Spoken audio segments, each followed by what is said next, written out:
Hello po, magandang araw po sa inyong lahat. Ito pong inyong kaibigan kay Jesus, Brother Manny Bautista. Minsan pa ang salita ng Panginoon Diyos ay atin pong matutungayan sa Biblia.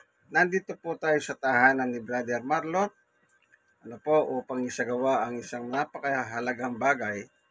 Walang iba kundi yung Home Bible Study. Po. Kaya para makita nyo po sila, ito po. Yan.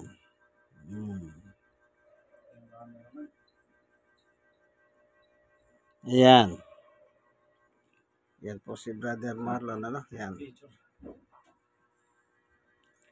Kakantayin po namin Ama namin bago po kami magsisimula ng aming Home Bible Study. Okay? Awitin natin Ama namin. 1, 2, 3. Ama Amin.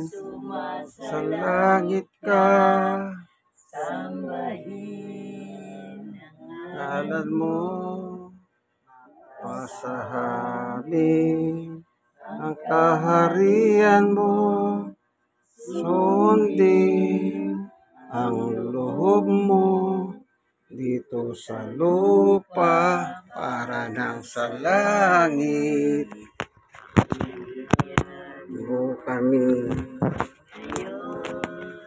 ng aming kakanin sa araw-araw. Patawarin mo kami sa aming mga sala, gaya ng pagpapatawad namin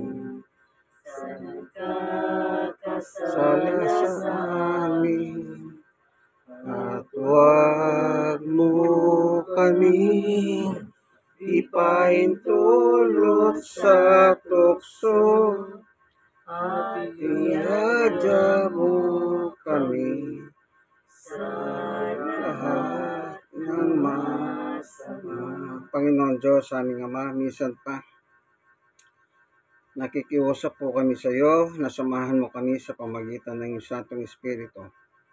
Buksan mo po ang mga puso at isip namin upang sa ganang pagkinabangan namin ang iyong salita ay ang pagkain ng aming kaluluwa.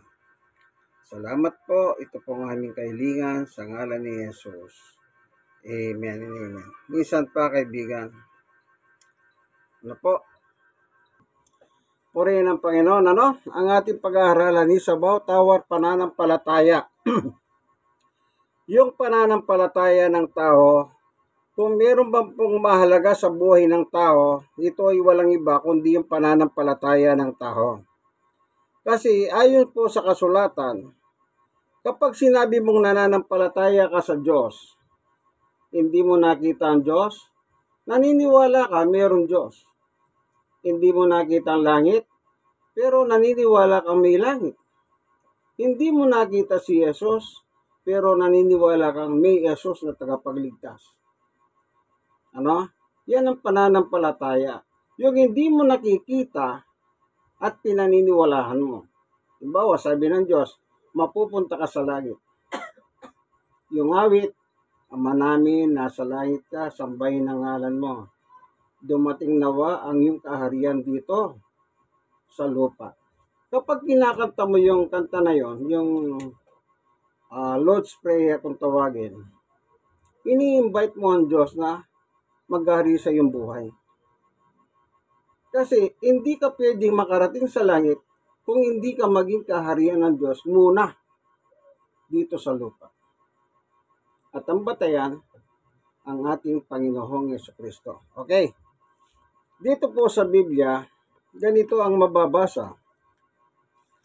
Tignan po natin ang sinulat ni Juan, sa ikalawang Juan. Ang sabi po ay ito, unang Juan 1:9. Ang hindi nananatili sa turo ni Kristo, kundi nagdaragdag dito ay wala sa kanya ang Diyos. Sino mang nananatili sa turo ni Kristo ay nasa kanya ang Ama at ang Anak. dalawang pangungusap ang binanggit dito ni Juan. Yung una, kapag yung aral mo wala kay Kristo, yon ang nakakatakot. Halimbawa, may reliyon ka nga. Ngayon, ang nakalagay sa social media, karamihan ng nasa impyerno, mga taong reliyoso. Meron silang mga reliyon. Kasi lahat ng tao, panahon pa lang ni Moises, may reliyon ng mga tao. Kaya nga sa panahon ni Moises, nagbabasa na sila ng kasulatan. Binabasa sa kanilang templo. Bakit kailangan mo pambasahin ng kasulatan kung yung reliyon ng tao ay tama naman?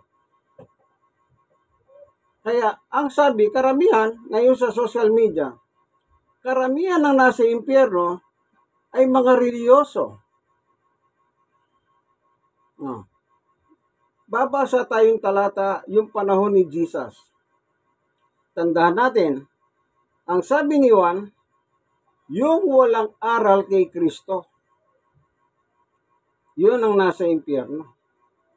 Tignan pa natin sa Mateo 21 o 7:21. Ito pa ang isang maliwanag na katibayan na mangyayari pagdating pa ng Judgment Day o paghuhukom. Sabi ng ating Panginoong Yesus, ang title nito, hindi ko kayo kilala. Mateo 7:21. Hindi lahat ng tumatawag sa akin, Panginoon, Panginoon, ay papasok sa kaharian ng langit. Yan. Tama. Maliwanag ang sabi ni Jesus. Tawagin mo man ang tawagin ng pangalan niya. Kung ano ng pangalan na itatawag mo. Hindi ko mo tumatawag ka sa pangalan niya. Siya mismo ang nagsabi. Hindi ka papasok sa langit. Yung kaharap ni Jesus ng panahon na ito, mga taong nangangaral din. Tuloy natin. Hindi lahat ng tumatawag sa akin, Panginoon, Panginoon, sabi ni Jesus, ay papasok sa kaharian ng langit. Kundi ang mga taong sumusunod sa kalooban ng aking Ama na nasa langit. Naalala niyo po ba? Po ba ninyo yung inawit nating Ama namin nasa langit ka? Doon sa Mateo 6:9 at 10, anong nakalagay doon? Sundin ang kalooban mo mula sa lupa hanggang sa langit.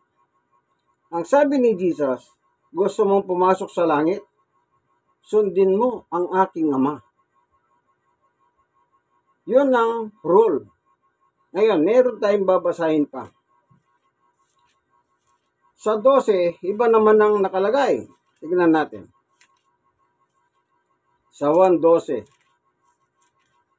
Ang sabi ng Panginoong Jesucristo sa 12:49, sapagkat hindi ako nagsasalita ng mula sa sarili ko lamang, ang Ama ang nagsugo sa akin, ang siyang naguutos kung ano ang aking sasabihin at ipapahayag. Sa verse 50, at alam kong ang kanyang utos ay nagbibigay ng buhay na walang hanggan, kaya't ang pinasasabi ng Ama, ang siya kong ipinapahayag. Maliwanag. Yung salita ng Panginoong Yesus galing sa kanyang Ama. Yun po yung Diyos Ama tinatawag. Ano daw po yung katumbas ng salita ng Diyos na dala ni Jesus? Nagbibigay ng buhay na walang hanggan. Kaya yung mga nangangaral ng mga Hudyo sa panahon niya, balikan natin yung sa 7. Punta naman tayo sa 22. Ito ang kanilang mga katwiran. 7:22. Sa araw ng paghuhukom, yan, Judgment Day na. Meron palang paghuhukom ang tao. Ang may sabi ang Panginoong Jesucristo. Kung naniniwala ka si Jesus ay anak ng Diyos, tagapagligtas, dapat ka ring maniwala na mayroong paghuhukom ayon sa Kanya. Anong sabi niya? Sa araw ng paghuhukom. May araw ng paghuhukom. Ganito pa ang nakasulat. Sa araw ng paghuhukom, marami ang magsasabi sa akin, Panginoon, hindi po ba sa iyong pangalan ay nangaral kami, nagpalayas ng mga demonyo at gumawa ng mga himala? O kita niyo? Nangaral sila sa kanilang panahon. Pero pagdating ng Judgment Day, anong sabi ni Jesus? 23. Ngunit sasabihin ko sa kanila, hindi ko kayo kilala. Lumayo kayo sa akin, kayong mga gumagawa ng kasamahan. Bakit ang sinabi ni Jesus? Sa kabila ng sila'y nangaral, nagimala pa sila, nagpalayas pa ng demonyo. Pero ang sabi ng Panginoong Yesus, hindi ko kayo kilala. Kayong mga gumagawa ng masama. Ang dahilan, karamihan ng reliyon ngayon na nangangaral, ang pinopromote nila ang simbahan nila. Pangalawa, ang pinopromote nila yung doktrina nila. Ikatlo, yung mismong leader nila ang pinakikilala nila. Nag-isyo, ay, ito pala ay appointed, ito naman ay sinugo. Kung ano na po ang kinakulapol na salita. Na sila lang ang nag-appoint sa kanilang sarili. Bakit naging masama sila? Sa kabila ng nagihimala pa sila sa pangalan ni Jesus. Kasi nga, hindi nila sinusunod ang batas ng Diyos. Sino ang dapat sundin ng tao? Sa Mateo, dito pa rin po sa Mateo. Ang sabi ni Jesus sa 28:18 ng Mateo, lumapit si Jesus at sinabi sa kanila, ibinigay na sa akin ang lahat ng kapangyarihan sa langit at lupa. Sino nagbigay ng kapangyarihan kay Jesus sa langit at lupa? Naturalmente, ang kanyang Diyos Ama. Si Jesus ay Diyos. Tignan natin. Chapter 17 ng Mateo. Ang sabi sa 5, kaya Ama, ito yung nangangaral si Jesus dito sa lupa. Kaya Ama, ipagkaloob mo sa akin ngayon ang sa iyong harapan ang kalwalatian taglay ko sa piling mo bago pa likhahin ang sanlibutan. Sa 24, Ama, sila na ibinigay mo sa akin ay nais kong makasama sa kinaroroonan ko upang mapagmasdan nila ang kalwalatiang ibinigay mo sa akin.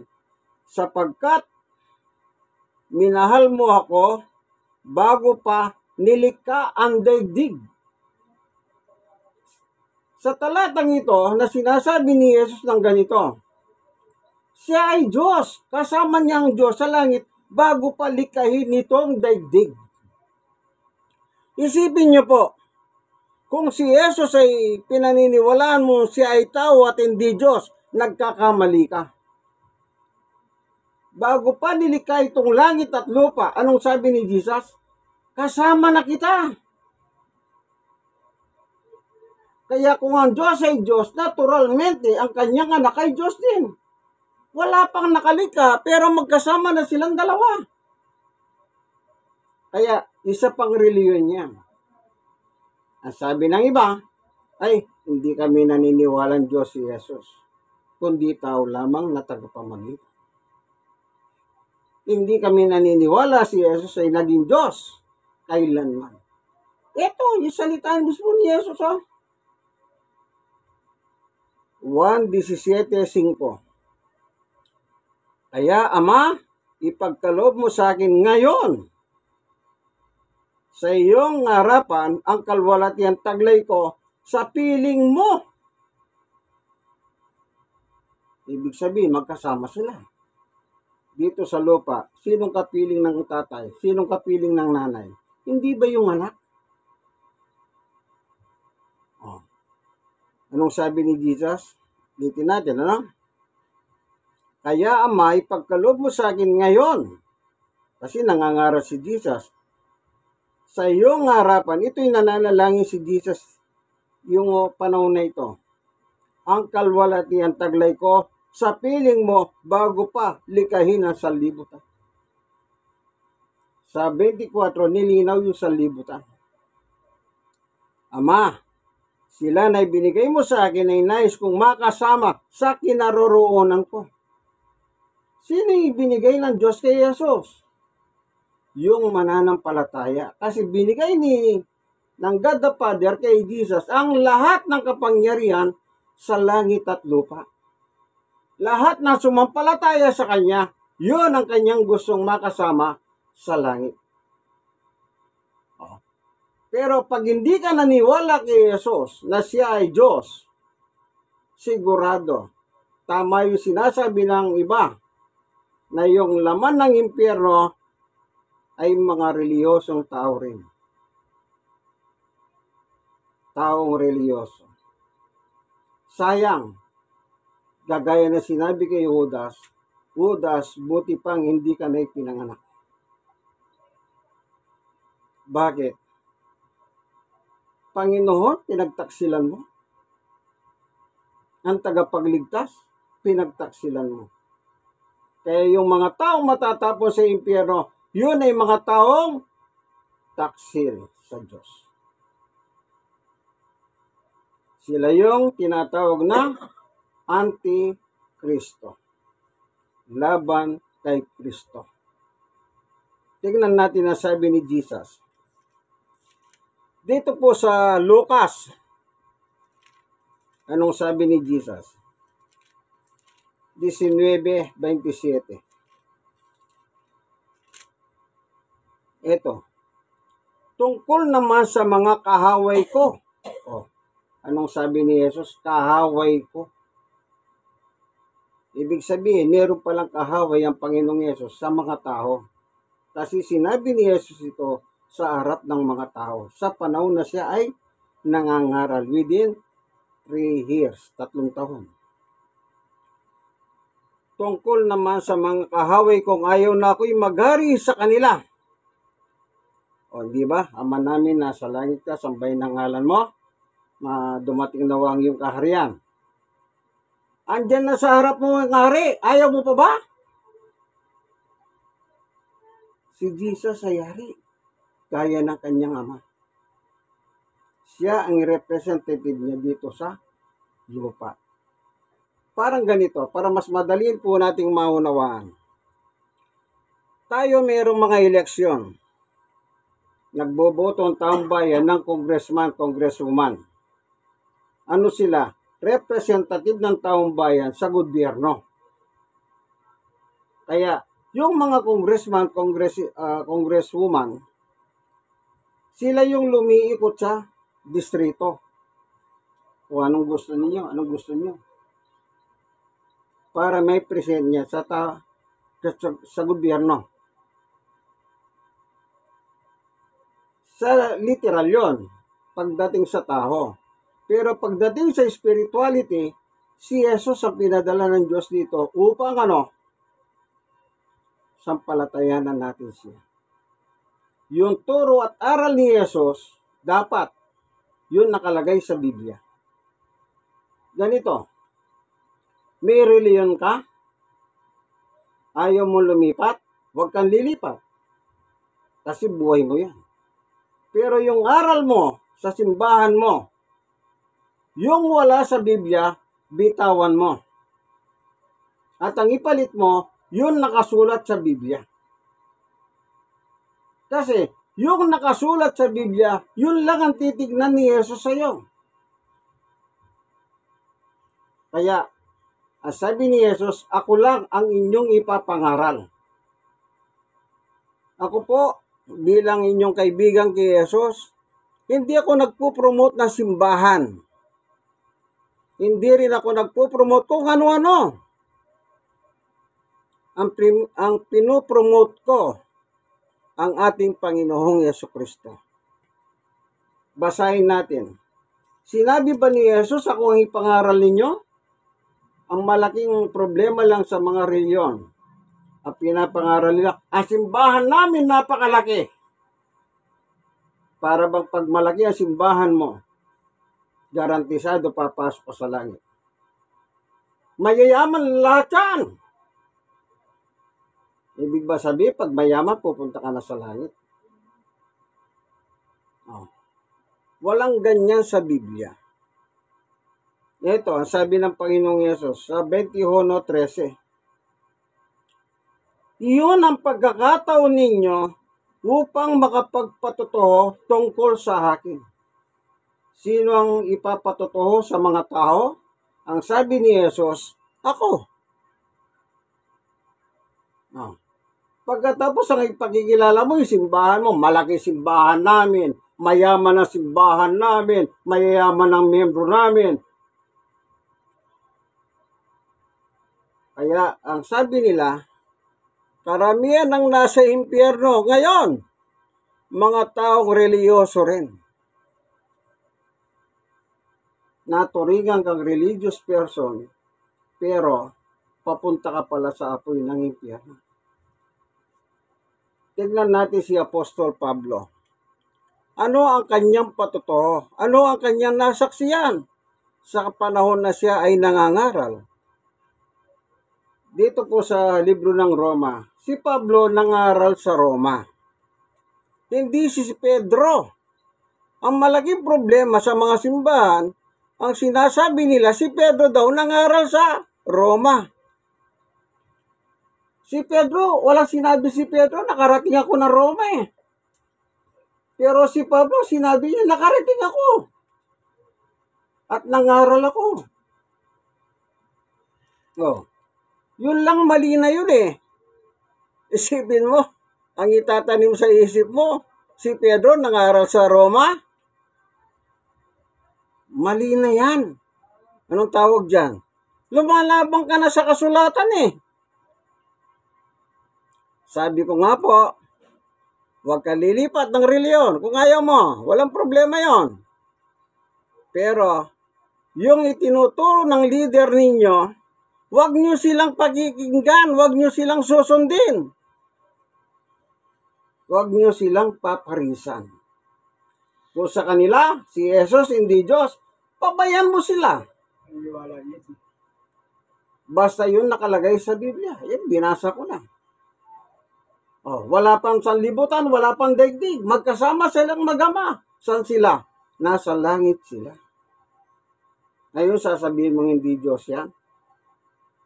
Anong sabi nila? Nagsimula ng ipinanganak ni Maria. Namatay na tao. Umakyat sa langit na tao. Babalik na tao. Oh, puro tao. Talagang saradong-sarado. Sa kanila, tao si Jesus. Hindi Diyos. Hindi po nananatiling ang talata ng Biblia isa lang. Makapal ang Biblia. Tandaan ninyo, marami po nakasulat about Jesus Christ. Ngayon, sabi ni Pablo sa panahon niya, tignan natin yung kanyang pagsaksi sa kanilang mga kababayan. Sabi niya, sapagkat saksi ako. O, kita niyo po, saksi pala si Pablo. Ito mga nangangaral na saksi, wala naman silang nakita kung ano-ano sinasabi nila. Si Pablo may nakita ito. Kasi nangangaral siya. Nakita niya yung mga tao. Tignan natin, no? Nakasulat sa Roma 10:2. Sapagkat saksi ako na sila'y masigasig. Di nakita niya. Nakita niya kung paano sila magreliyon. Ano daw sila? Masigasig. Oh. Talagang reliyoso ito. Tuloy natin. Sapagkat saksi ako na sila'y masigasig na maging kalugod-lugod sa Diyos. Oh. Ano nga nila sa kanilang pagiging reliyoso? Na sila'y maging kalugod-lugod sa paningin ng Diyos. Pero ang problema ito na. Yung kasunod na sulat. Ano sabi ni Pablo? Hindi nga lamang batay sa tamang kahalaman. Ano sabi ni Pablo? Hindi tama. Pag hindi tama, ano sabi ni Pablo? Verse 1. Mga kapatid, ang pinakananais ng puso ko at idinadalangin ko sa Diyos ay ang maligtas ang Israel. Ano ang kanyang nasa? Na sana yung mga Hudyong Israelita na ito ay maligtas sila. Ibig sabihin, reliyoso sila, pero hindi sila ligtas. O, kaibigan, baka ikaw, isa ka rin sa mga reliyoso. Tignan mo ang pananampalataya mo. Baka yung pananampalataya mo mula lang sa kutsero, sa barbero. O, kaluluwa nakataya dyan, kaibigan. Anong sabi ni Jesus?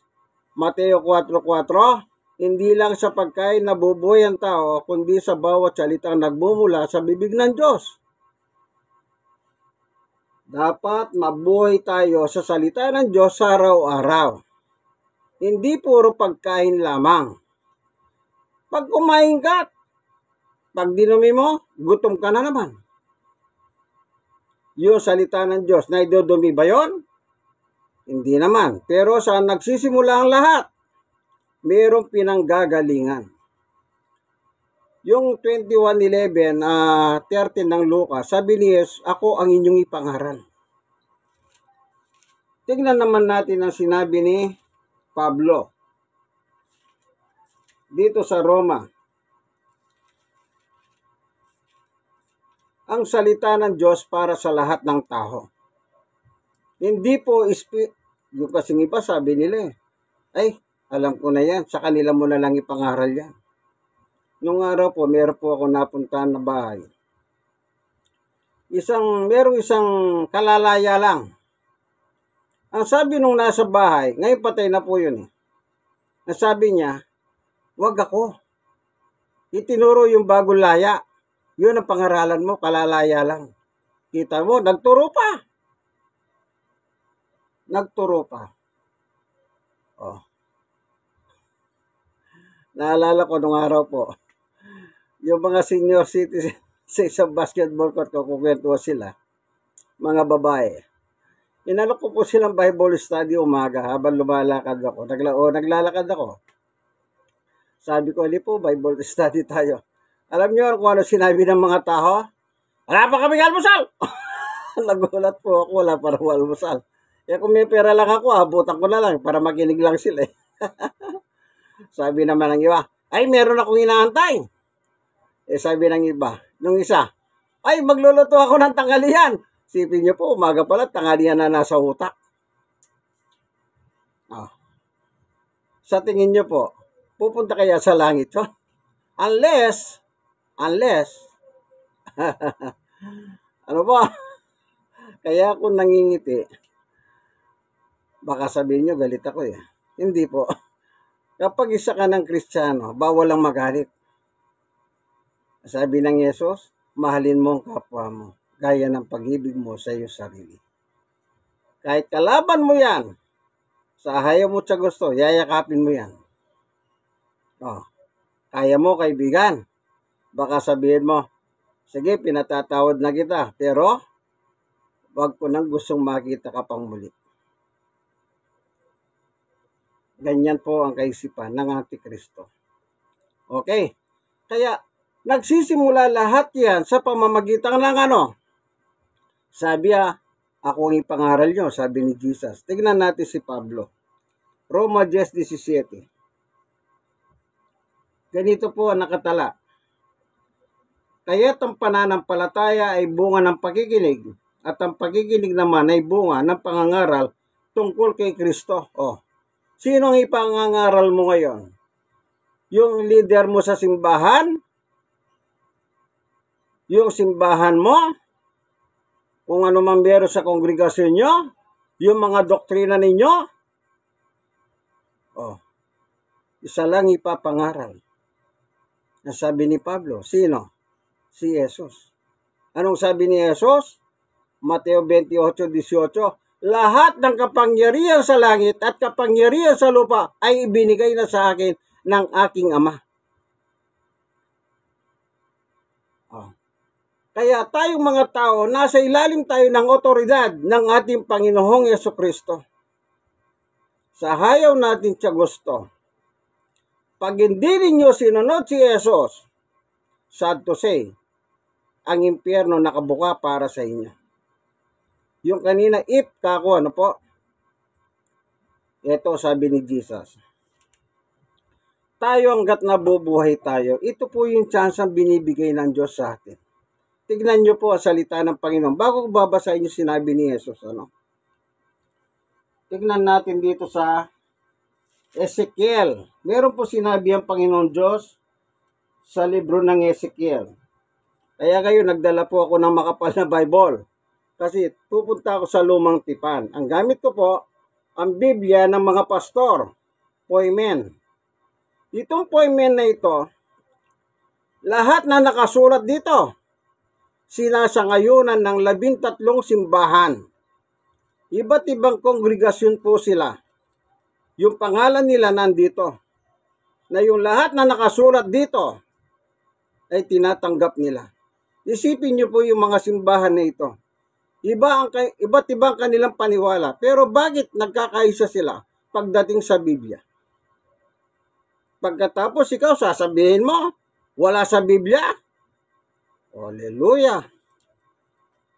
Baka kala nyo nagbibiro ako. Ito. Ayan. Ang pangalan ng iba't ibang klaseng simbahan na nagkakaisa sila. Yun nakasulat dito. Kaya tawag nila dito, Biblia ng mga pastor. Mga pastor. Hindi po sulat ng pastor lang. Mga pastor. Ano po? Pagkatapos kukontrahin mo, hindi Diyos si Jesus. 13, pumapayag sila, Diyos si Jesus. Sa botohan kaya, sinong mananalo? 1 kontra 13. Mag-isip kang banayad, kaibigan. Baka nabibilang ka pala sa reliyon na si Kristo o si Jesus, hindi Diyos.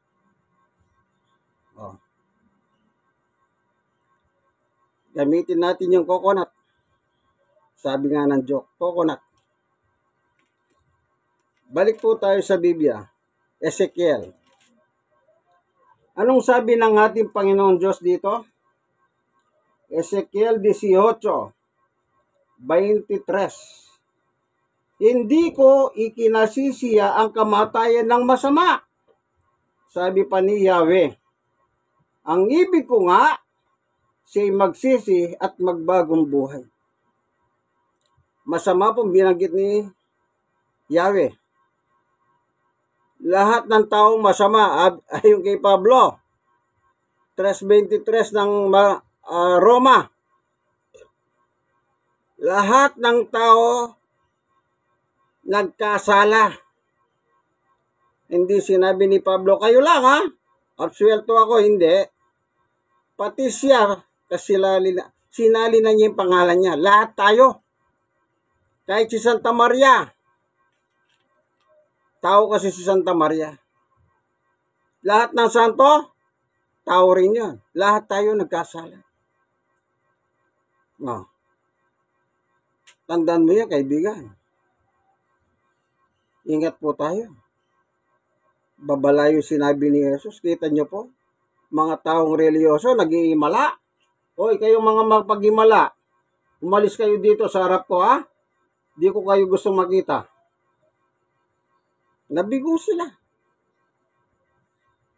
Kasi iba po ang ginagawa nila sa gusto ni Jesus. Ano po? Nakikiti na naman ako, Baka sabihin, nagagalit ko pag seryoso mukha ko. Opo, hindi po. Likas po sa akin ang ganyan lang ang dating, Anong sabi ng Diyos? Maliwanag. Ayaw kong mamatay ka, hindi ko masaya na makasalanan. Ito po ang komplisyon, sabi ni Jesus, sa makasalanan. 4:17 ng Mateo. Magmula noon ay nangaral si Jesus. Itinuturo niyang magsisi kayo at talikuran ng inyong mga kasalanan, sapagkat malapit nang dumating ang kaharian ng Diyos. Anong sabi ni Jesus? Magsisi, repent. Yun po ang gusto ng Diyos. Tayong lahat magbalik loob sa Kanya sa pamamagitan ng Kanyang anak na si Jesus. Kasi po, si Jesus po ngayon ang may full authority sa langit at lupa. Kaibigan, kung hindi mo pa tinatanggap si Jesus, tanggapin mo. Tanggapin mo kung sino si Jesus sa Biblia. Hindi yung, hindi Diyos yan Pero, sige po, mapapabilang kayo sa impyerno. Kung ano yung nakasulat sa Biblia, lahat, tanggapin niyo po. Yun ang pananampalataya nyo kay Jesus. Sabi ko nga po, ang pananampalataya, naniniwala ka kay Jesus. Naniniwala ka. Kasi pag hindi ka naniwala kay Jesus, si Jesus mismo magsasabi sa iyo sa paghuhukom, lumayo ka sa akin, hindi kita kilala. Maraming tao na bibigo po, nagpapakamatay. Sa Japan, harakiri. Pag nabigo ang isang leader, magpapakamatay. Sa tindi ng kahihiyan. Bagamat bawal ang magpakamatay, pero dahil po sa kanilang prinsipyo, paninindigan, nagpapakamatay po sila. Mas maganda, mamatay ka kay Jesus. Sapagkat si Jesus ang may sabi, kapag namatay ka, muli kitang bubuhayin. Hindi pa napakaganda yan. Sino ba pwedeng mangako ng bubuhayin kang muli? Ang reliyon mo? Ang leader mo sa reliyon? Pare-pareho po tayong haharap sa korte ng Diyos pagdating ng araw. Yung pastor mo, yung pari mo, yung ministro mo, makakasama mo sila, pipila din sila. Sa korte, sa langit. At ang judge, si Jesus. Kaya kung dito pa lang sa lupa, itinatwa mo na si Jesus. Pagdating sa langit, kaibigan, itatatwa ka rin ni Jesus. Itatapong ka sa hindi mo gusto. Apoy ng impyerno, kasama mo ang tatay mo, si Satanas. Paspasan na po ngayon ang pagpapatotoo kay Jesus, sapagkat paspasan na po ang panggagawa ng masama ng dyablo. Ano po? Tingnan nyo po yung nasa paligid nyo. Baka isa yan sa mga dyablo. Bakit? Ano sabi ni Pedro? Si Satanas umaaligid lang. Naghahanap ng kanyang biktima.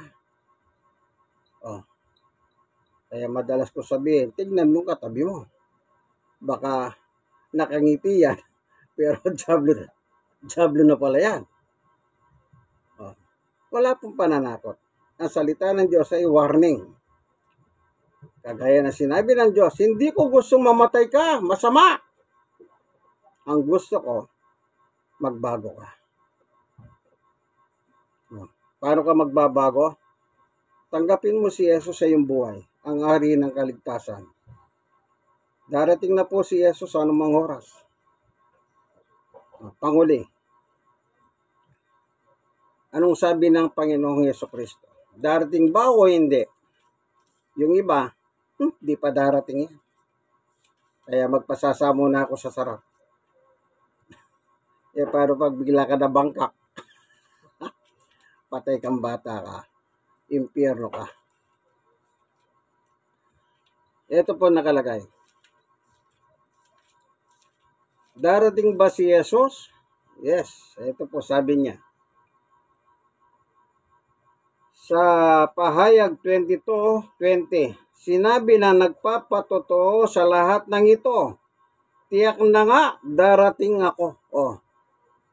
Sino pong nagpatotoo nito? Si Jesus. Tiniyak ba ni Jesus na darating siya? Maliwanag pa sa sikat ng araw. Anong sabi niya? Tiyak na darating ako. Oh. Alam niyo, pag dumating yung kaibigan yung balikbayan, masaya kayo. Kahit wala kayo regalo. Oh. Kahit wala ka regalo, masaya ka. Mas lalo kang masaya kung darating si Jesus na ano, masasabi mo sa Kanya, Panginoon, mission accomplished. Nagawa ko po. Tandaan mo, kaibigan. Anong sagot ni Juan? Amen. Dumating ka nawa, Panginoong Yesukristo. Anong sabi po ni Juan? Amen. Nung sinabi ni Jesus na darating na ako. Oh, kita niyo po. Ibig sabihin ng amen, sumasangayon ka. Oh. Amen ba, mga kaibigan? Yeah, buti sumagot sila. Para lang makita ninyo, hindi sila natutulog. Kasi sumasagot sila. Ano po? Kaibigan, ito muli ang inyong kaibigan kay Jesus, nakikiusap sa inyo. Ang social media, napakalawak. Lahat na lang nakikita po natin. Nagsishare tayo, wala namang pakinabang.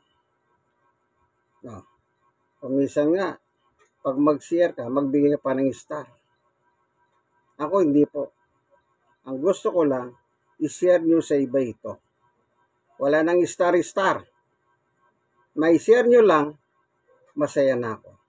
Malay ninyo, yung makapanood ng video ito, yung makapanood, mabago ang buhay nila. At ikaw naman na-share, i-share mo rin sa iba. Ano po? Kesa naman nagsishare lang kayo nagsishare, wala namang katuturan. Yung iba po pag mag-share wala namang pakinabang. Di po ba gano'n?